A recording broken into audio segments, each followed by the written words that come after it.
Great. In just a moment, we're actually going to welcome out two of our speakers for this conference and get to know them a little bit better. One of them, she's a graduate of Oregon State University. Yes, and she spent 10 years overseas working with Cru and currently lives in Portland working on the global missions team here. I know her as someone who has a heart for the world and a sincere passion for you guys, for college students to know Christ's love. She's also a style icon. And I know whenever she visits our campus, like, she is treated as a celebrity. Like, everybody wants to get time with her. We also have the privilege of hearing from another friend, and this guy, he lives in Portland, and he's been on staff with Cru for 16 years. And a couple things that he's passionate about is, one, he's passionate about Jesus, and he's also passionate about good stories. And the third is he's passionate about others experiencing acts of love.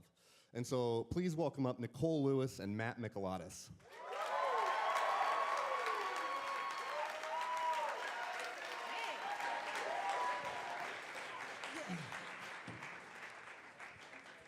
Awesome. Hey, thanks for joining us. You're welcome. Was that a slow clap, It brewing? was. It was a slow clap. It started.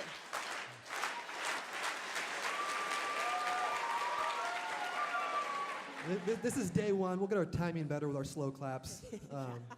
But thanks for joining us. First question, Nicole. We know you live here in Portland, but I know you're a world traveler. Where have you been to recently? I actually was in Florence, Italy for Thanksgiving. So, yeah, it was really... I got to go home for a week and visit my friends. I celebrated Thanksgiving 3 times. The first time at 30... I didn't know they celebrated Thanksgiving in Yeah, Italy. they do when I come. Just kidding. No, I have some really good friends who are there, some Americans, one who's married to an American, so we got to celebrate. And yeah, just walked around and drank some really great cappuccinos and spoke Italian. It was really, it was life-giving. It was fun. Awesome. And like I mentioned, you spent 10 years overseas with Cru. Tell us more about that. Yeah, when I was at Oregon State, a good friend of mine, Beavs, go Beavs, yeah, Beaver proud. And a good friend of mine went overseas with Cru on a trip to Slovenia just to check out what the Lord was doing there. And she came back and told us about it. And I thought, wow, I can go overseas with Cru. I didn't even know. So when I was on staff at the University of Washington, shout out to the Huskies, with my good friend Matt. So Matt and I were on the same team. And he and his wife were heading overseas. I'll let him tell you more about that. But I remember Matt saying to me, you talk about it all the time, Nico. You just need to fill out the application and apply to go. Even if you don't go, at least apply to go. So That's why I always tell everyone, you should all just fill it out. You don't have to go. yeah, just fill it out at least. So I did. And I went to Italy for 10 years, and it's great. Can we hear a little Italian?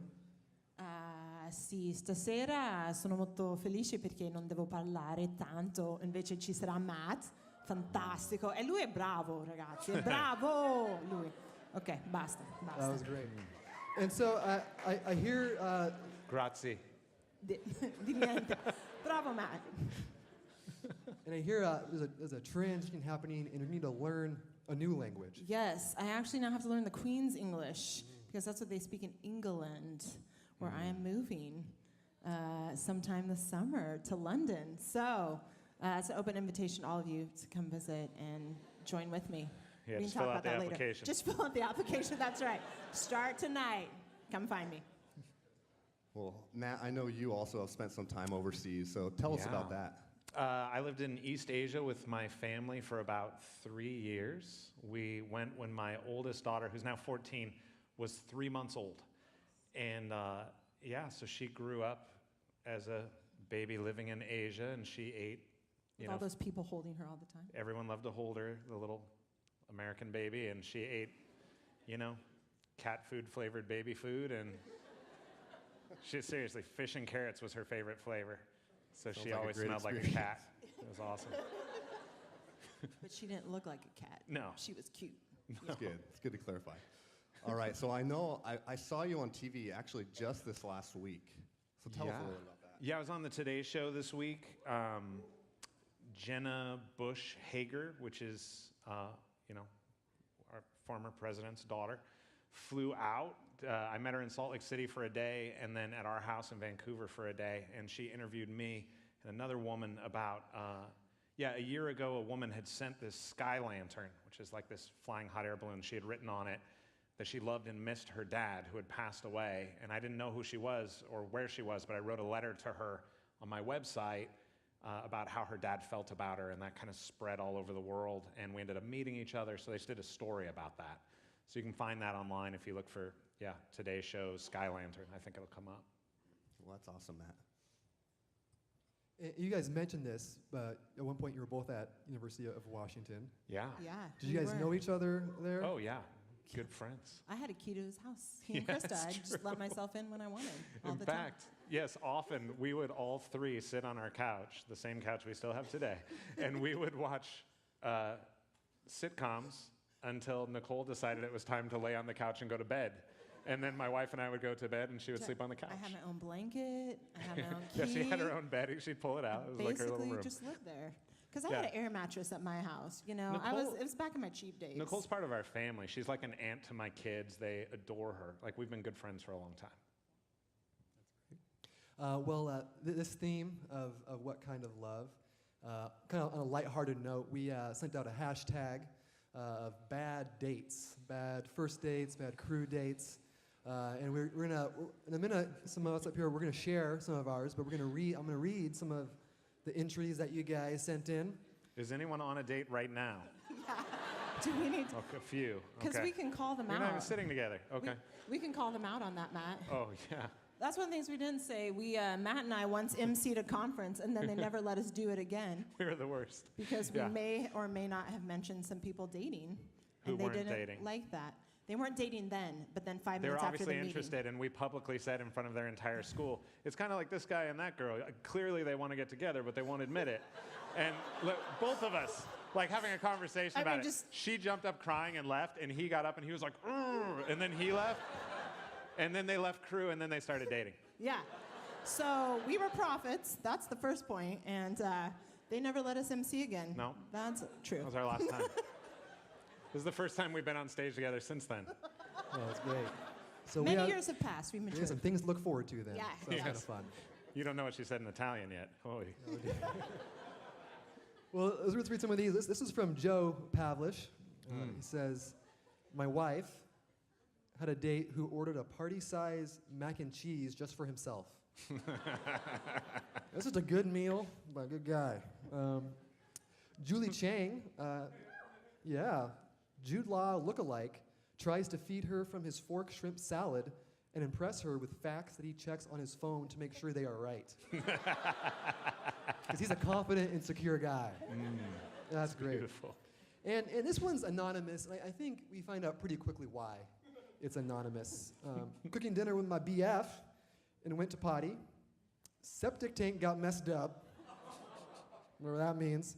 Had to grab flashlights and a shovel to help dig it up. That's just a good bonding experience between a boyfriend and a girlfriend. That's great. That's why I don't go on many dates, because I'm afraid that will happen. Yeah. Oh my goodness. Well, we're gonna hear from someone else. Mark, I believe you got one you're gonna share.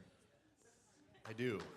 Yeah, so on the topic of bad dates, so a few years ago, I was in your guys' shoes, and young love had just started dating this girl, and I just thought, what better way than to go to a date on a Rockies game, I mean, this is gonna be great. And so I'm there at this Rockies game, and I just noticed this whole time, I'm having a good time, but I notice this girl that I'm dating is texting. She's on her phone the whole time, and I just can't figure it out.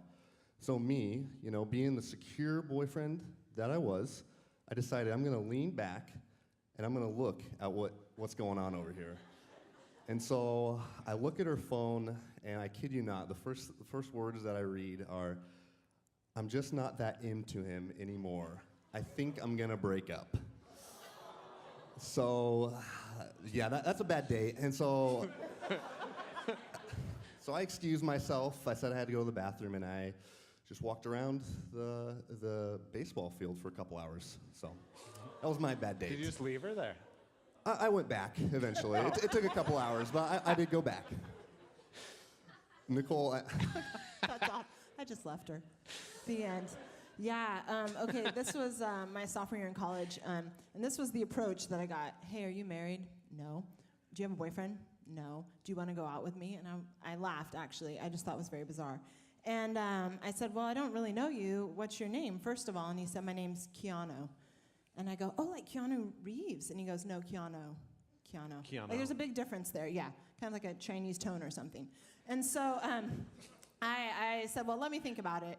So the next day I saw him on campus, and I said, okay, I'll go out with you, but here's my condition. I'm bringing a friend with us on the date. It's going to be a double date because I don't actually know you. And it just from there was like a series of very unfortunate events. He then proceeded to say, are you sure you won't mind being seen with an old man? And I was like, oh, how old are you? And he was 26, I was 19, so it seemed a little sketchy. Then we had a conversation in the library. He was telling me about how when we went to his family reunion, which I clearly hadn't agreed to at this point, I would see how much he didn't look like his family.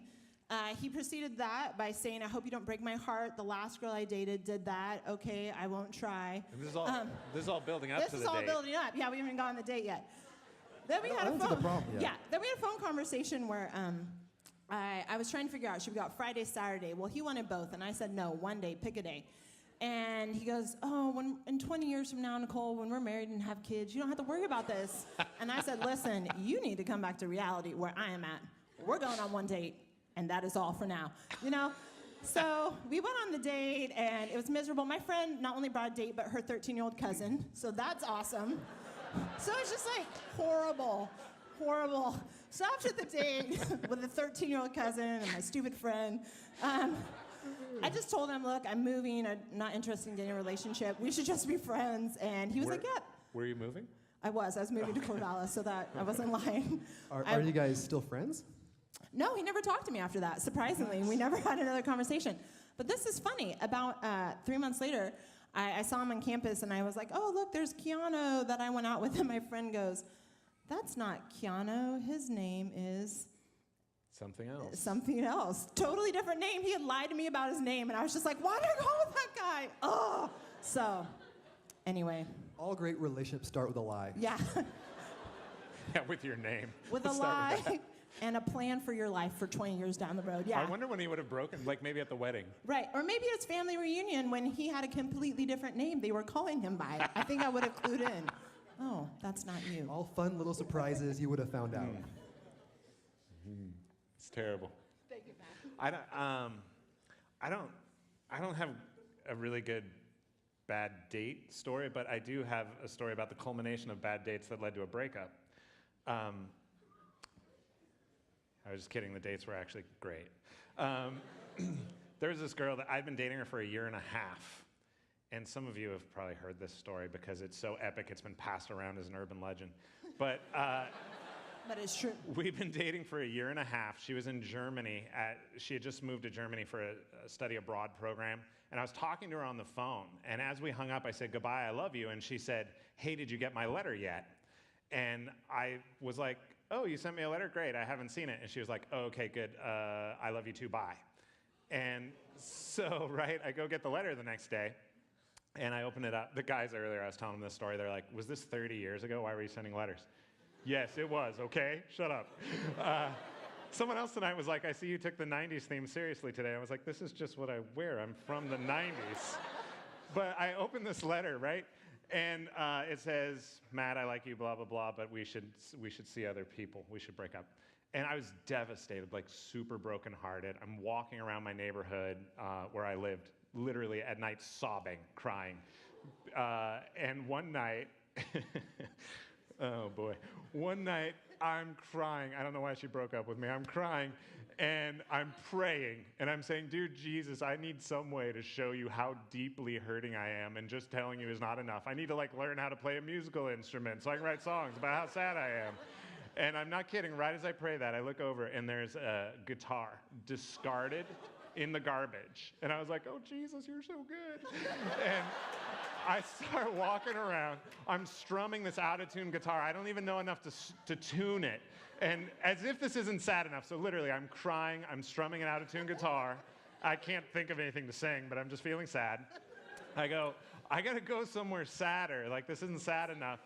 And so this sounds horrible, but remember as a teenager, there was a kid who had wrecked his car near my house, and he had passed. And there were a bunch of flowers and like candles and stuff down there. So I was like, I'm going to go sit down there. So I'm sitting at this really sad memorial place, crying, Love this story. strumming. Nicole's heard this story like 8 million times. It never gets old. Nicole actually can tell this almost word for word with me. I'm sitting there strumming my guitar, feeling sad for myself, when this guy comes down the road on his motorcycle. His girlfriend's on the back. He pulls over, and he says, I grew up in California. He says, dude, did you know that guy? And I was like, what? What guy? And he's like, the dead guy, dude. And I was like, no, man, I didn't know that guy. My girlfriend broke up with me. And he's like, oh, man, that sucks. Give me that guitar. And I was like, okay. So I give him my guitar. He tunes it up. He sits back on his motorcycle, and he sings "Every Rose Has Its Thorn" to me. The song, he knew every word. Every rose has its thorn. Every night has a dawn. Just like every cowboy sings a sad, sad song. Sings the whole thing. Every rose. And then he hands the guitar back to me, and he goes, hey, man, this thing's all warped. It'll never hold a tune. You should throw it away. And then he and his girlfriend get back on his motorcycle, and I'm not kidding. He does a wheelie, and he drives away. And I was like, am I in a John Cusack film right now? Like, what is going on? And after that, I wasn't sad anymore. Like, every time I started to cry, I would go like, what's going to happen? Where's the And guy that on was the good. motorcycle? Yeah, I was fine after that. So that was good. Having that story is better than having a girlfriend. So That's true. it's a win in the end. I mean, yeah, if anyone out there doesn't have a girlfriend, please feel free to just use that story as your own. Oh my goodness, that's awesome. Well, again, back to the theme. What kind of love? More of a serious topic now, though. Yep. But that theme, what kind of love? What does that mean to you guys? How is that important to you, Matt? Maybe let's start with you. Sure, I think it's really easy for us, for those of us who are followers of Jesus, to get to a place that we think the most important thing is knowing for sure what we should believe, and that's important. It's essential. It's even close to the center of the Christian faith in many ways. But when Jesus was asked what's the most important thing in the law, like how do we best follow God, what he said was to love God and to love other people. That was the first and second most important thing, and that everything else builds to that. And I think really understanding the kind of love that God has for us and expects for us to have for him and others is really the core piece of the Christian faith that we need to understand. Yeah, I think when I've thought about our theme, what kind of love, I think especially about John, who was one of Jesus' first followers, and when he writes the stories about Jesus, he never puts his name in the story. He only calls himself the disciple that Jesus loved. And it's like his whole world has been changed by the fact that he is deeply loved by the God of the universe. It's like completely just defined who he is. And I think that kind of relationship with God, that kind of knowledge that God deeply loves us, is the thing that will keep us walking with Jesus for a lifetime before all the other things that we try to put in place. Like, love is the anchor of our faith, and everything flows out of that. So I think it's something we can't afford to miss. So I'm excited that we're not just going to talk about it once tonight, but every single day we're going to talk about it. Well, thanks for sharing, guys. We're just excited to get to know you more in these coming days. And I know, Nicole, we're going to hear from you tomorrow. And Matt, we're going to hear from you in just a couple minutes. But I just want to take a minute and pray for us. Pray just that we would experience this type of love. And so, let me pray. Lord, thanks so much that you are a God that we can know and that we can come to just even experience and find out more of your character and the ways that you view us and the ways you see us. Lord, thanks for changing us. We do just ask that you would be here tonight. Thanks for bringing us here to this room. And we do just pray that you would meet us here, Lord. So we love you. In your name we pray. Amen. Amen. Thank you. Okay, I know when you go to a conference like this where there are hundreds of college students all together in the same room, that the theme what is love is the first thing everyone's thinking about anyway. What kind of love, or do they love me, and all those sorts of questions. Those are the ones, I mean, let's be honest. How many people already have looked at someone from across the room somewhere and said, I wonder if that person would be into me? You just raise your hand. Oh yeah, several of you. Yeah, mostly up toward the front. That's good to know. So this is the mixing area. You guys, get through if you're looking for somebody, come toward the front, apparently. No, this is pretty normal, right? Some people look really embarrassed, right? I've seen people fixing their hats suddenly, like, okay, good, I'm good. All right, good. Yeah, it's normal, right? That we go somewhere and we want to know, hey, what is, speaking of me, what is everyone thinking about me? Do they love me? Are they thinking about me? Yeah, it's normal. And sometimes what that causes us to do is hide who we are, because we want to make sure they see us the way we want to be seen, not the way we are. And we start to wonder, should I disguise the places where I'm broken, where I do things wrong, where I'm just kind of a jerk? Should I be on my best behavior? And we all know first dates are best behavior dates, or they should be. That's why it's so horrifying when you hear a story like Nicole's, because that was best behavior. And who knows what's coming on date 6 or 7. It could all come apart. Yeah, but yeah, we start asking those questions, right? If I showed you my flaws, if I couldn't be strong, tell me honestly, would you still love me the same? I'm really sorry, I had to do that though. Yeah, we start to get these confused feelings where we're asking ourselves, yeah, what kind of love is this? And probably most of us have had that moment where we're not even sure how we feel about someone else we're in a relationship with. Not necessarily romantic, but it could be, right? It's that moment where you're at the baseball game and you're sending the text and you're like, I'm just not sure if I'm really into this person. And maybe I'm going to break up with them. I haven't decided yet. And then they go on a 2-hour walk and you're like, yeah, that's what I'm going to do.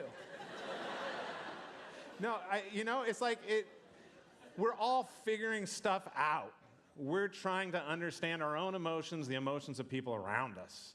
That's reality. And for most of us, for a large portion of our life, that can be really confusing. Some of us have questions about whether the people in our lives who are supposed to love us, like our parents, whether that's actually true, or our siblings, or other family members. Some of us are asking about, the people that we're running into at things like Cru, or at our churches, or in our schools. Well, do they love me? I'm not sure. Or people we're dating.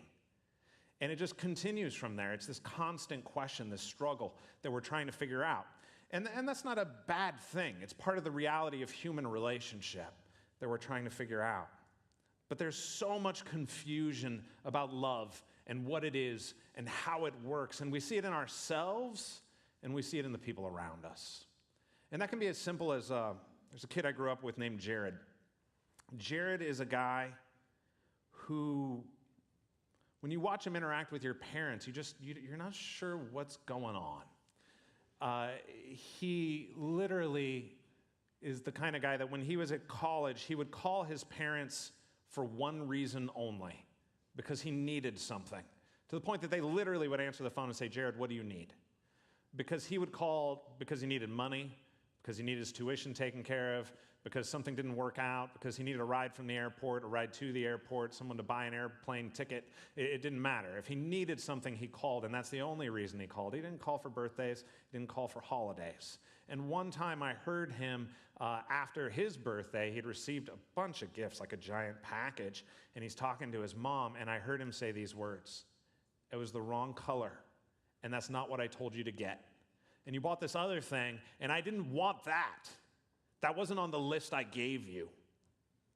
And it leads you to this question, right? As you're hearing all this, where you say to yourself, what kind of love is that? And I'm sure someone like Jared, knowing his relationships and having been in a friendship with him, I know for a fact that he was asking the question, who's going to love me? Because a lot of that behavior was driven by the fact that he didn't believe he was loved, not by his parents, not by anyone else. Who will love me? He was asking that question. There's another girl, she lived in my dorm. We lived in a co-ed dorm. I don't know how many of you are in a co-ed dorm? Yeah, okay. So I don't have to explain to you. What that means is that boys and girls were on the same floors. Yeah, which was full of entertaining, exciting, ridiculous moments, which I shouldn't tell any of those stories now, though I'm sorely tempted. There was a girl on my floor named, this isn't her actual name, okay, but let's call her Lily. Lily was a beautiful girl, dark, long, dark, straight hair, dark eyes. And she was always telling us about her boyfriend. She just loved this guy, always talked about how amazing he was, Brandon. That's not his name either. Anyway, whatever, Brandon. His real name was Keanu. She loved this guy, Brandon. She's always talking about him, how amazing he was. And as we started hearing more and more stories about him, we were like, why doesn't he ever come around? Because he's so loving. He did it. He sent flowers sometimes, things like that, which we're like, okay, he sounds cool. And then she was telling us this story. She said, yeah, there's this really sweet thing. He doesn't go to our school. He lives nearby, a couple hours away. He loves it. Every morning when I wake up, I call him and we just chat for 10 minutes, sometimes 30 minutes. We just talk first thing in the morning. It's kind of cute. It's fun. We're like, okay, cool. And then she tells us this story. She's like, the other night, I was driving home from work and she worked late. So it's the middle of the night. And her tire goes flat on the side of the road. She calls him and he immediately jumps in the car and comes to her and fixes the tire. And we're like, that's cool. That's really amazing. She says, yeah, it is. She's like, it's more amazing even than you think. So what? How? I don't understand. How is it more amazing than we think? And she said, well, I forgot to call him yesterday morning. I didn't even call him. So I hadn't even called him. And so he drove up to my work and he slashed my tire so that I would call him to come fix the car. Because he wanted me to know that I loved him. He wanted me to know that he loved me. And we're like, okay. Good, I guess. She's like, no, yeah, sometimes he does stuff like that. It seems really terrible, but you stop and think about it. He's just trying to show me how much he loves me. I said, okay, great. And another time he called and got her fired from her job because he wanted to get her a better job, which he did. Seems like a weird way to go about it, but whatever, Brandon, do what you got to do. Another time he came and picked her up, and she was just gone for a day to his house, and she didn't come back for 3 days, and he had taken her phone, and he had left her there with no way to contact anyone because he didn't want her to leave. And you have to ask yourself, when a friend, someone you care about, is in a relationship like that, what kind of love is that? What is that? And she said to me something once that broke my heart. Lily, we were talking, and she said, if I leave him, who will love me? If I leave him, who will love me? Yeah. And I think that's a normal question. It's a human question. Or it could be there's this couple, Christina and James. That is their real name. No, just kidding. It's not. They've been married for years, right? They know each other better than anyone. And every Friday night, she makes spaghetti because it's his favorite meal. And they stay in, they eat spaghetti, they sit on the couch, they watch the Today Show, not the Today Show, whatever, Tonight Show, that's right.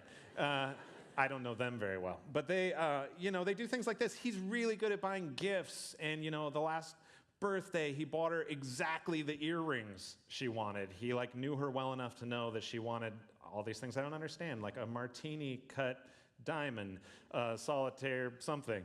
And that's what he got her.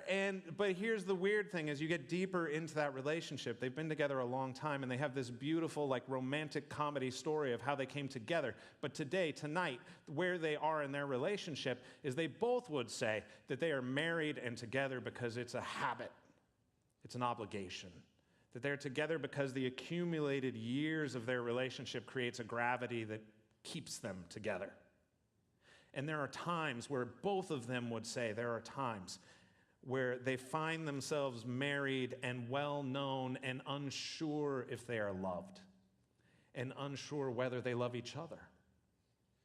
And James sometimes, as he lays in the dark and listens to her breathe, he wonders if she's asleep.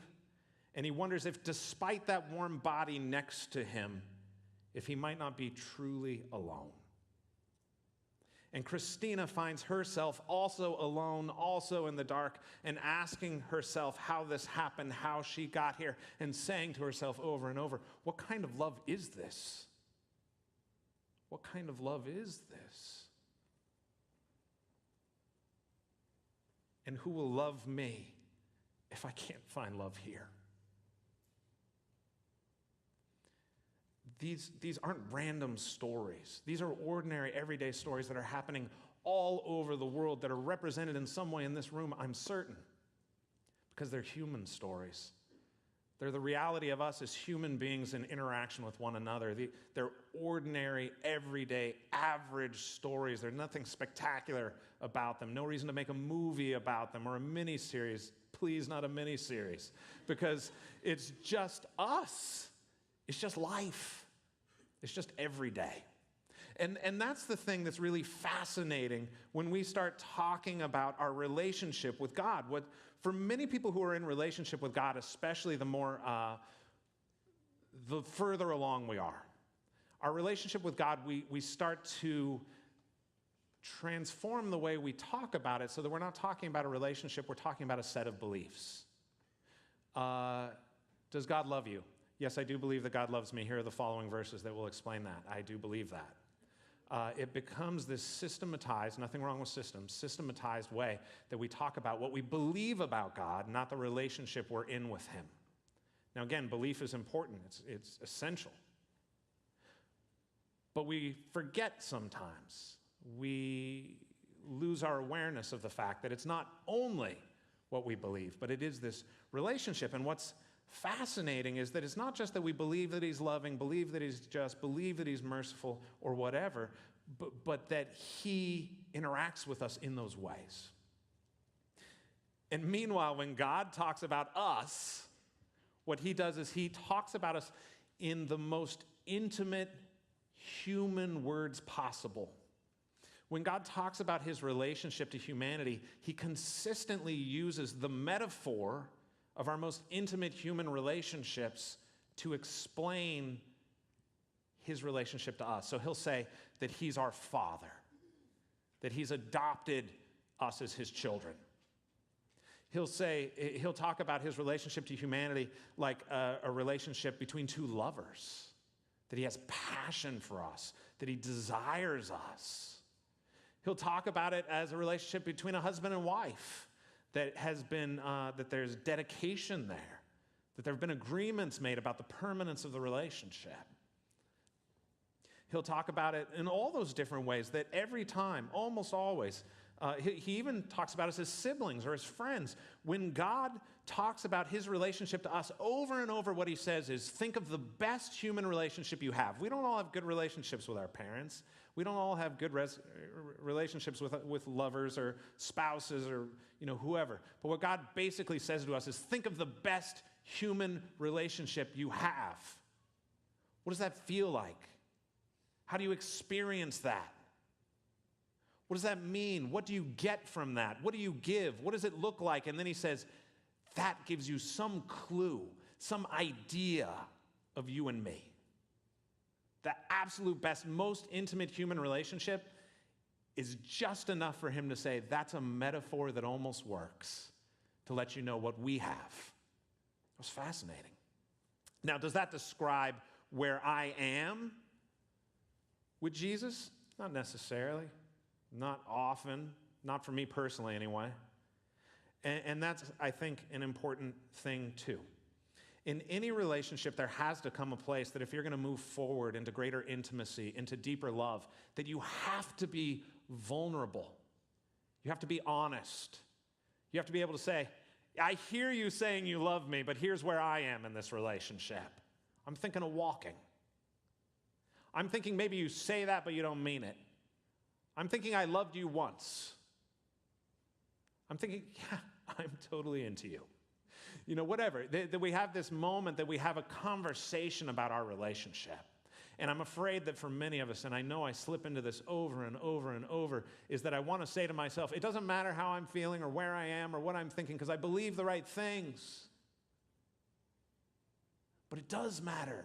It matters deeply Do you think your spouse will want to hear when she says to you, do you love me? Or when he says to you, do you love me? That you say, I'm totally committed to you.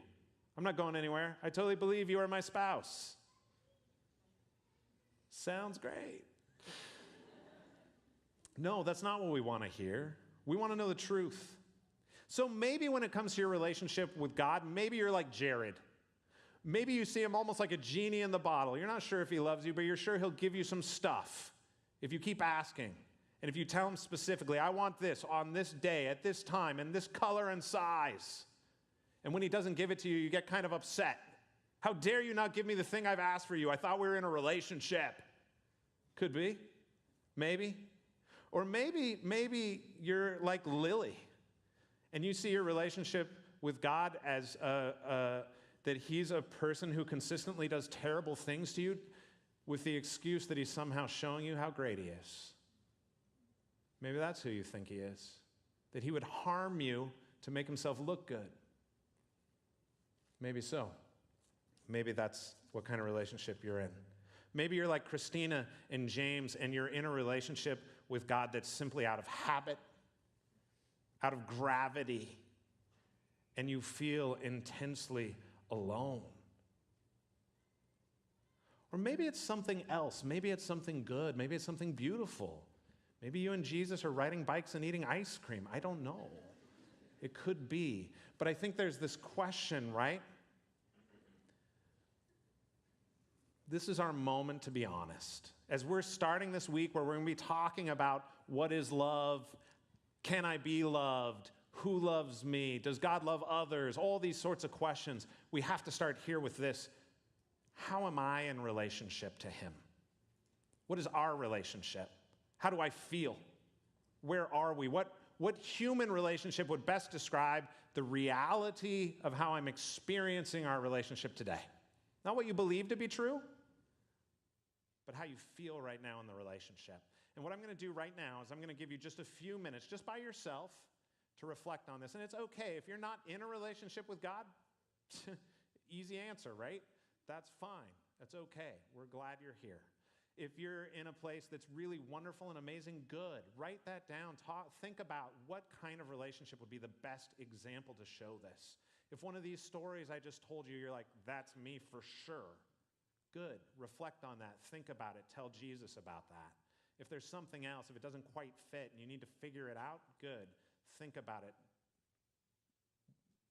Have a conversation. Reflect.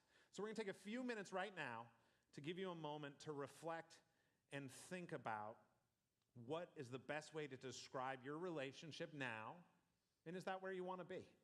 Is that what you want it to be? Okay, so right now, let's just take a few minutes to reflect on your relationship.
we sang this song that said, "Your love never fails."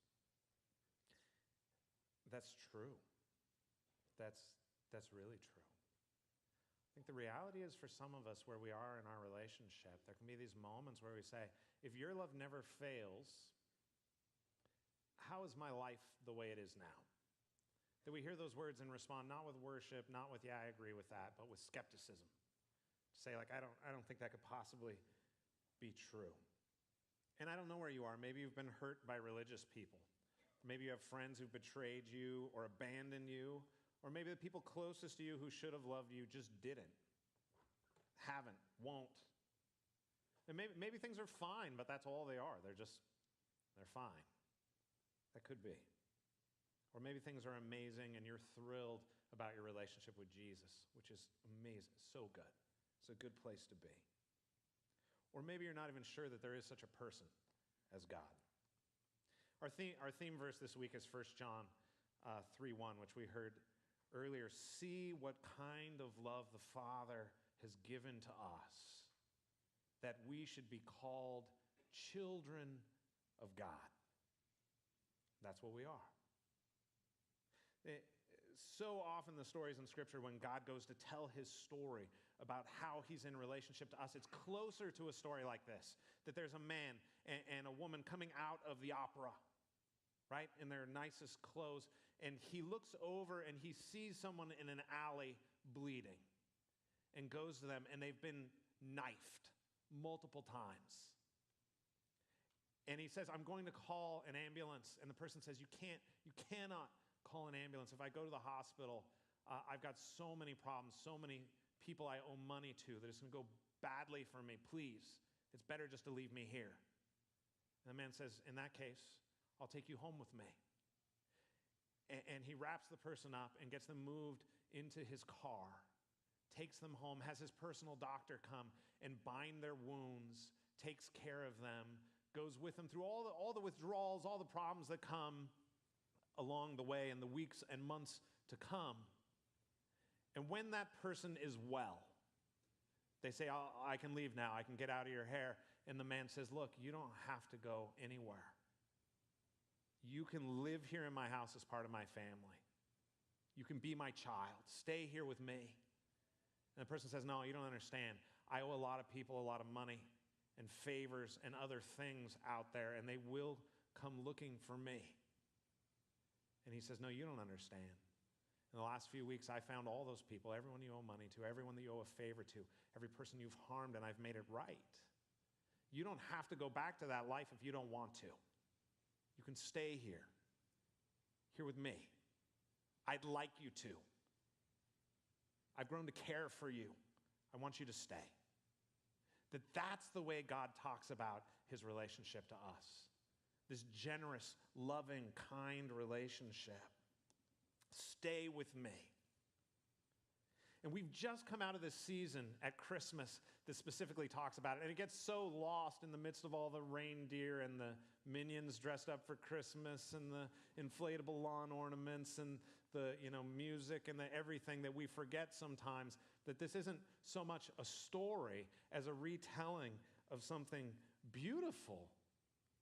That the people walking in darkness have seen a great light.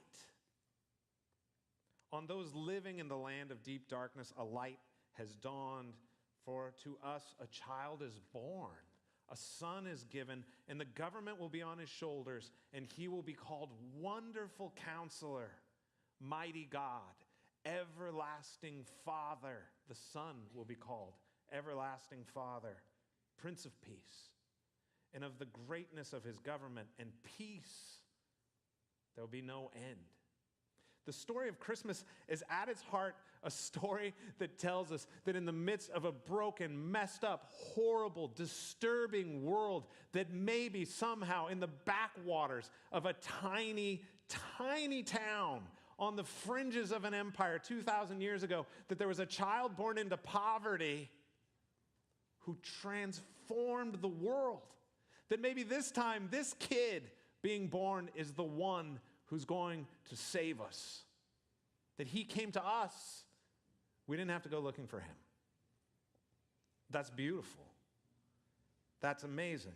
To those in darkness, he will bring light. To those who are broken, he'll bring healing. To those who are drowning in debts, he brings freedom. Why would he do this? And God says, because I love the world so much. What kind of love is this? I love the world so much that I sent my only son. That anyone who believes in him, they don't have to die. They can live forever.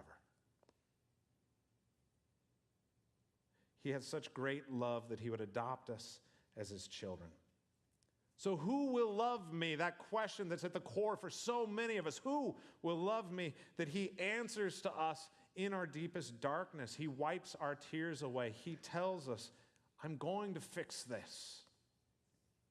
And we have so many misconceptions and fears about love that are based in not understanding it. We think it might run out. We think there might be enough. We think that we have to be someone special to receive it. And we look at this God who's supposedly all-powerful and all good, and we say, how can my life be this way then? I thought you loved me. And we tell ourselves that God is waiting for us to come to him.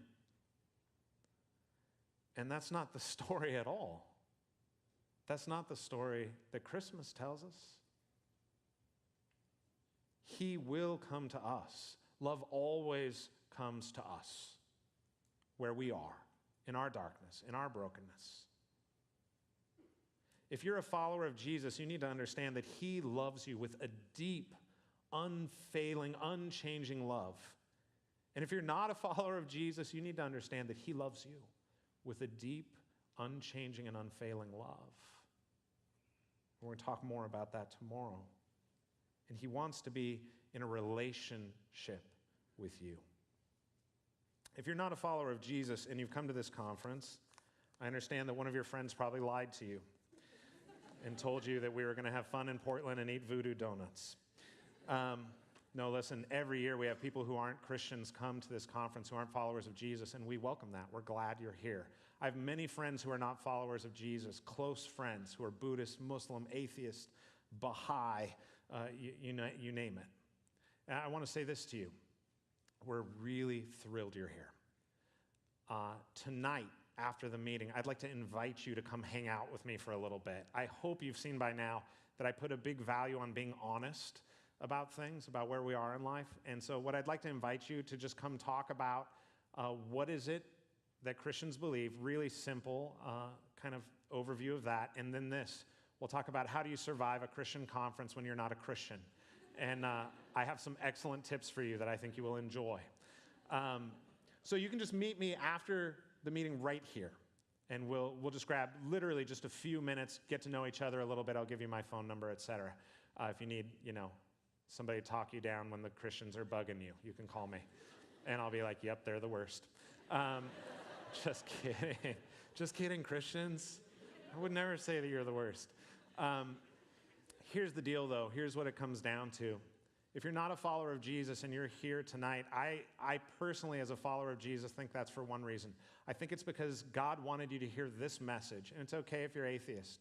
I still think God wanted you to hear this message, that he loves you, that he loves you deeply. And we can talk more about that. Because here's what we think, that God loves you deeply, and that even for all of us, when we're messed up, when we're broken, that he loved us already. Not when we got our lives together, if we managed to do that, but he loved us already. And that in the places of our darkness, of our brokenness, that he came to us and said, I love you, I want to be in a relationship with you. And he provided a way to do that by sending his son. God loved the world so much that he sent his son, he said. And it's a complicated issue of how that all works. But that's the whole idea of Jesus dying for us, the cross, all of that. And then coming back to life to show that he's more powerful than death because, get this, the Bible says love is as powerful as death. Inevitable, powerful, and it comes to everyone. Love. And that all we have to do to be in relationship with God is to say to him that we desire that. That's incredible. So if you're not a follower of Jesus, or you're not sure if you're a follower of Jesus, or if you've been pretending to be a follower of Jesus and you're not actually, come hang out for a little bit and we'll talk tonight. Just a really brief time and I'll return you to your friends. We'll do it when they say to go to your numbers. that's when you'll come hang out. And I think Nicole, you're going to come hang with us too, yeah? So Nicole's going to come hang with us too, which will be fun. So, here we go. In the chaos of our lives, I know we just celebrated Christmas. Some of you traveled for 2 days. You barely had time to put away the socks Mom got you, and then you had to get into a car. In the midst of the chaos, I want you to know that when there are waves, there's peace beneath those waves. When there is darkness and clouds, there is light behind the clouds. Don't give up. Don't give in. And remember that in the darkest place, the light shines brightest. He is here. Jesus is here. His love has come for us. And if we would just open our eyes, we could see him. If we would listen carefully with our ears, we'll hear him.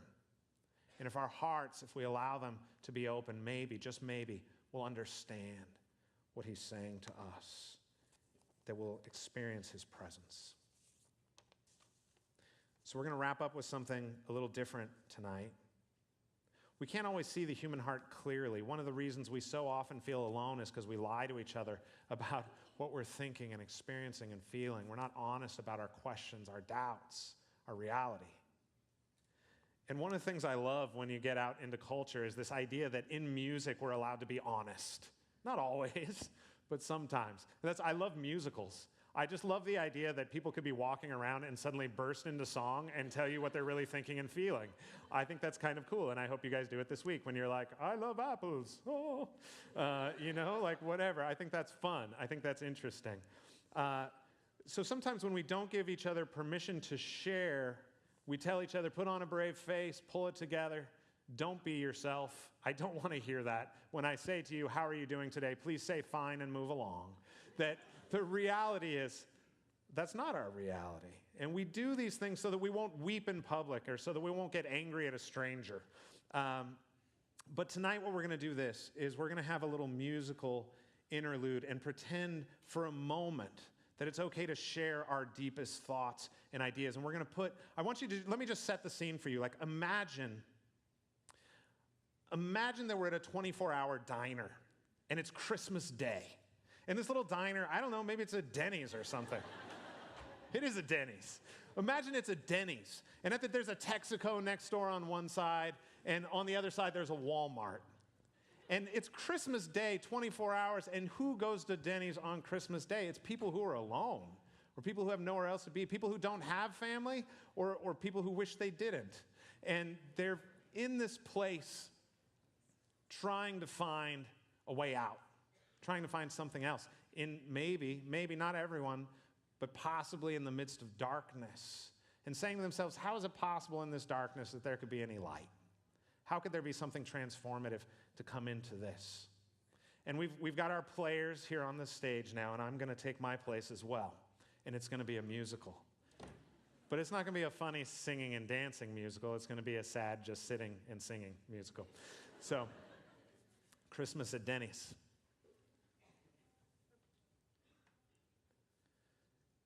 They got Christmas music piped in through the ceilings, and refills on coffee are always for free.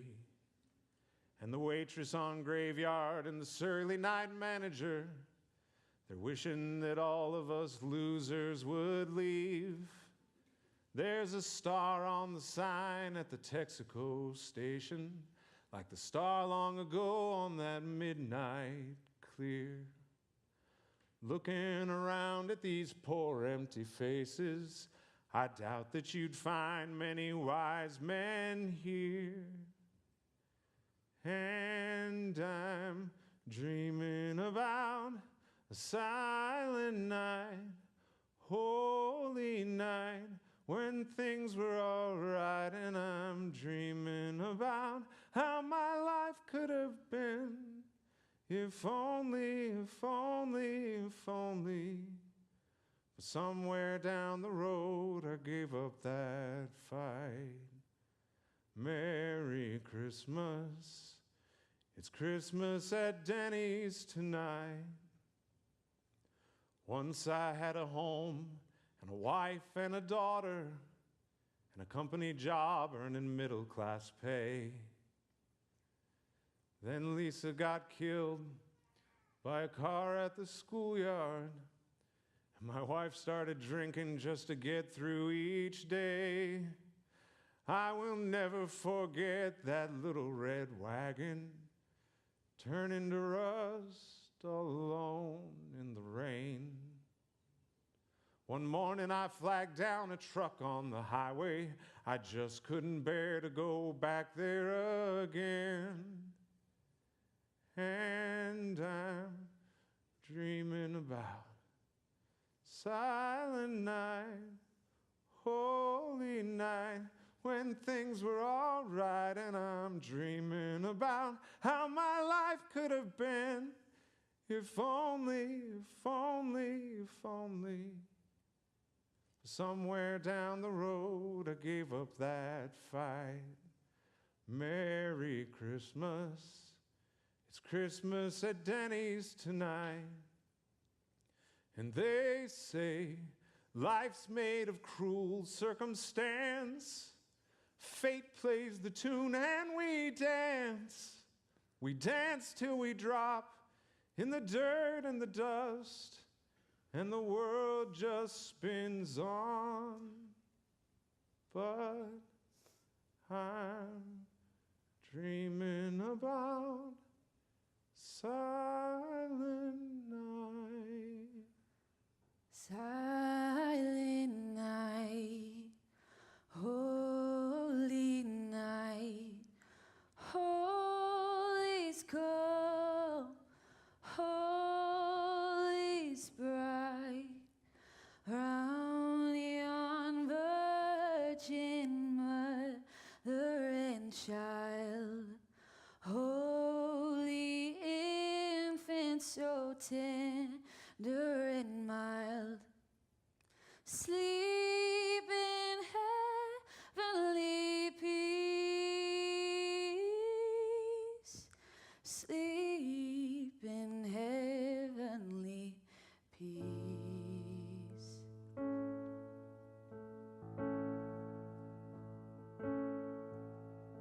Silent night, holy night, all is gone, all is bright, round yon virgin mother and child, holy infant so